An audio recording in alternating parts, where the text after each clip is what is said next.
Hi all, in this video we'll discuss about the comparison between the Azure DevOps Services, that is previously called as VSTS, and the Azure DevOps Server, again earlier called as TFS, Team Foundation Server. So VSTS is Visual Studio Team Services and TFS is Team Foundation Server. So we'll discuss about the comparison between the SaaS offering, the cloud offering, that is Azure DevOps Services, and the on-premise server offering, that is Azure DevOps Server. In the previous video, I've discussed about what is Azure DevOps Server, Azure DevOps Services, what is the basic architecture of the Azure DevOps Server and different installation options or topologies. So the video link is provided in the description below. You can refer that. Yeah. So now coming to the comparison, so we have Azure DevOps Services and the Azure DevOps Server. We use Azure DevOps Services as a SaaS offering. So I'll go and subscribe to the Azure DevOps, and create my own organization and start using the services.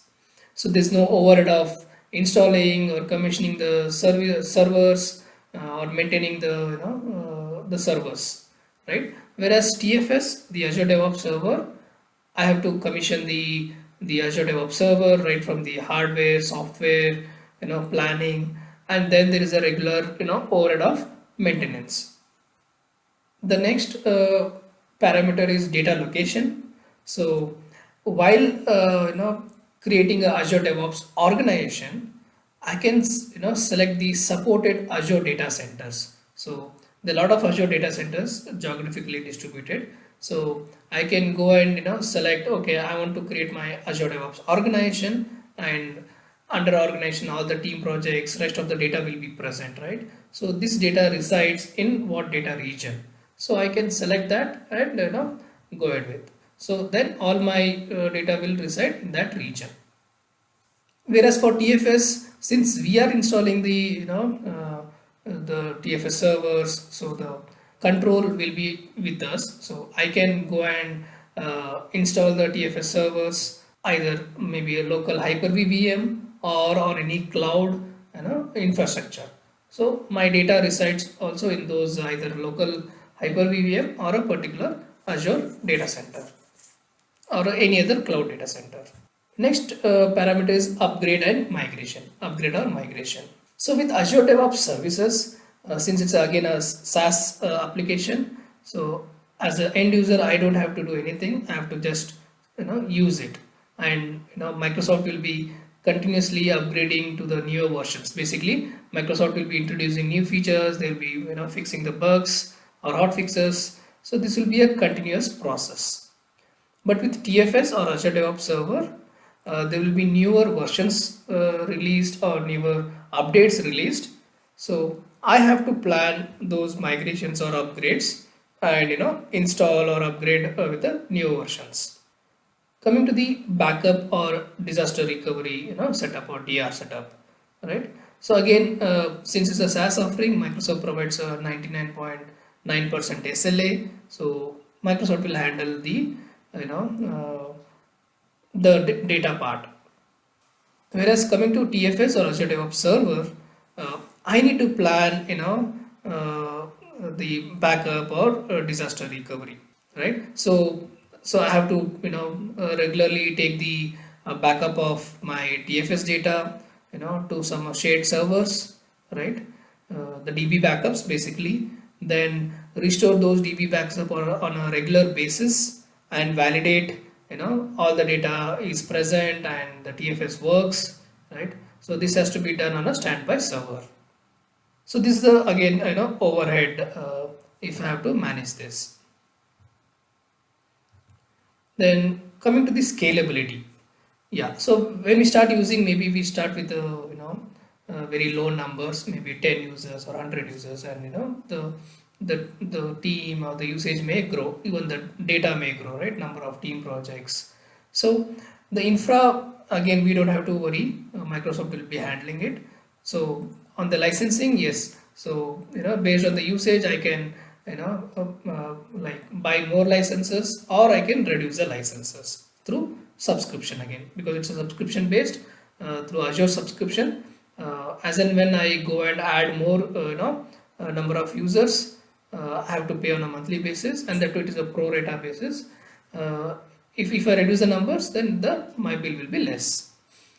With respect to TFS, the license almost remains same. So we have an option of both, using Azure subscription, I can pay on a monthly basis, or a traditional client access license I can purchase. But coming to the infra, yes, the infra planning has to be done by me, right?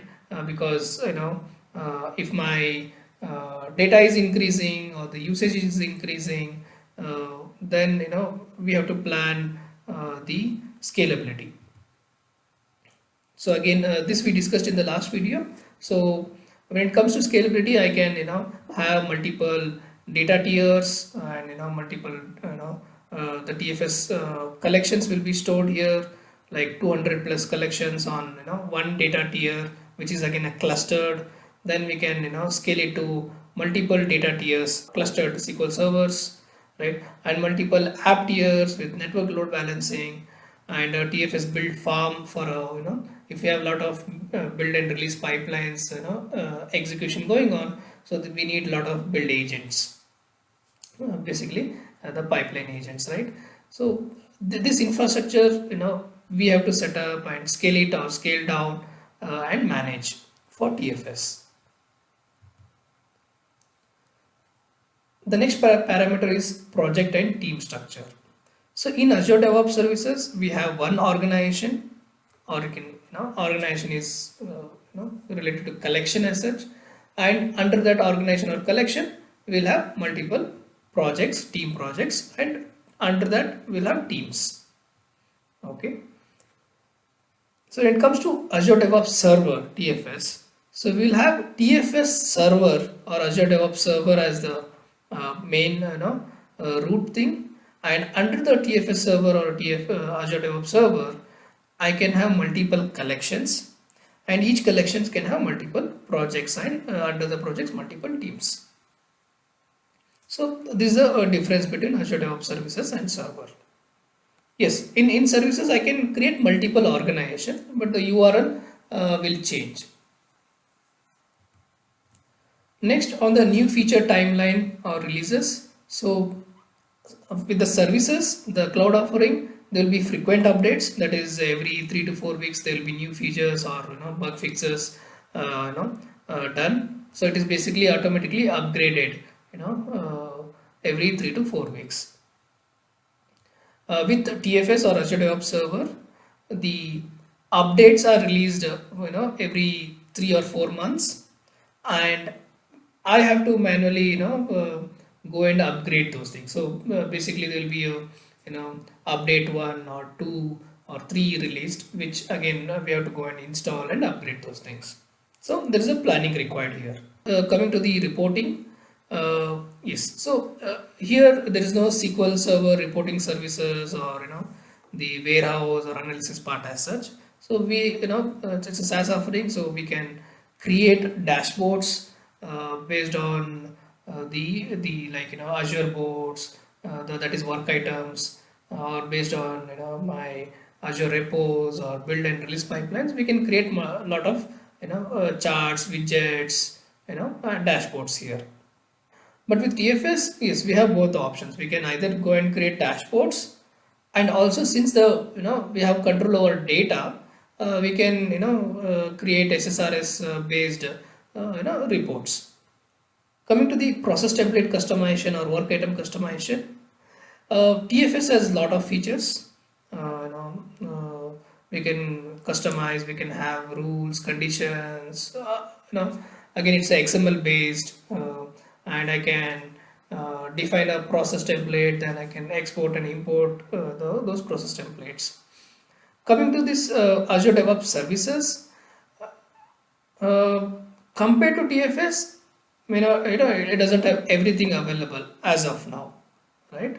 But yes, we have seen over a period of time, the customization features have been continuously added to Azure DevOps services. So in future also it may have lot of customization options available. Yeah, license, I think we discussed earlier also. So it is again subscription based. So I go and say in my organization these are the 5 users or 10 users or 20 users. I can go and subscribe. The basic plans also available, like a basic subscription or a basic plus test plan, and others MSDN related subscriptions are available. For TFS, either I can go for, I have to purchase the TFS server license and a TFS user care license, or I can even go for a subscription plan and even MSDN plan also. With MSDN, as Microsoft mentions, even sometimes, with the MSDN, that is Visual Studio Enterprise Edition, I will get even TFS server license. So in this video, we saw the differences or comparison between Azure DevOps Services and Azure DevOps Server based on different parameters, right from the usage to the maintenance, then the feature updates, feature releases, right, and scalability, how the backup and the DR has to be planned for the server part. For services, we don't have to worry about it, right? And the reporting, the customization, and the license part. So that's it for this video. Thank you for watching.